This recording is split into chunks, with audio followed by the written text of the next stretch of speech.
তো জনাব তারেক রহমান স্যারকে আমি বলবো, স্যার আজকে আমাকে মারা না, একজন শহীদের বাবাকে মানে আপনাকে মারা।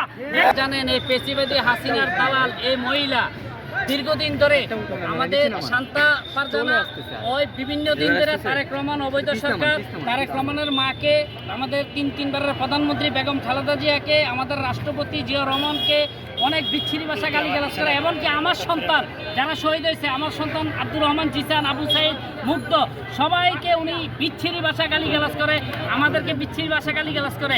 তা আজকে সন্ধ্যা আমি প্রেস ক্লাবে দেখি উনি একটা প্রোগ্রাম করতে আসে, সংবাদ সম্মেলন করতেছে ঠিক এইভাবে। তা আমি পুলিশকে প্রথম জায়গায় অবহেলিত করি, আপনারা এই মহিলা যে তারেক রহমানকে অবৈধ সরকার বলতে পারে, যে আবু সাইদকে গালি দিতে পারে, আমার সন্তানকে গালি দিতে পারে, আপনারা ওনাকে এখানে কেন আপনারা মিটিং করতে দিচ্ছেন? পুলিশ এই কথা বলার পরে পুলিশ কোনো পদক্ষেপ নেয়, ওরা পুলিশকে কাটে এসে আমাকে বেধড়ক মারধর করে। আমি দৌড়ে যাই, দৌড়ে জানার পরে আমাকে পিছিয়ে দিয়ে মারধর করে। পরে আমি পুলিশ বক্সে ঢুকি, পুলিশকে বলি প্লিজ হেল্প মি।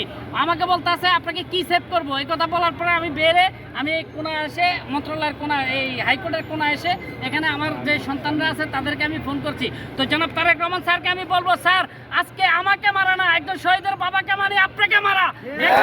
একজন শহীদের বাবার গায়ে হাত দেওয়া, আপনি শহীদের রক্তের বিনিময়ে আজকে ক্ষমতা আসছেন। আপনাকে আমরা আমেরিকা থেকে নিয়ে আসছি, আপনি জনগণের প্রতিনিধি হয়েছেন, আপনি প্রেসিডেন্ট হয়েছেন, প্রধানমন্ত্রী হয়েছেন। আমি আপনার কাছে, আমি একজন শহীদের বাবা হিসেবে আমি এর বিচার চাই।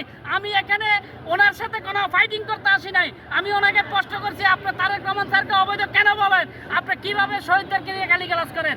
আমি জনাব তারেক রহমান স্যারের কাছে, স্বরাষ্ট্রমন্ত্রীর কাছে, এই বাংলাদেশের জনগণের কাছে, এই পেশিবাদী হাসিনার দালাল এই ফারজানার বিচার আমি চাই। স্বরাষ্ট্রমন্ত্রী সাহেবকে বলবো, আপনি তাদেরকে অ্যারেস্ট করেন। তাদের কে পাঠাইছে, কাদের নির্দেশে এখানে আসছে, আমি এটা জানতে চাই। আজকে আমাকে মারা নাই, এরা সারা বাংলাদেশের শহীদ ফ্যামিলির গায়ে হাত তোলা হয়েছে।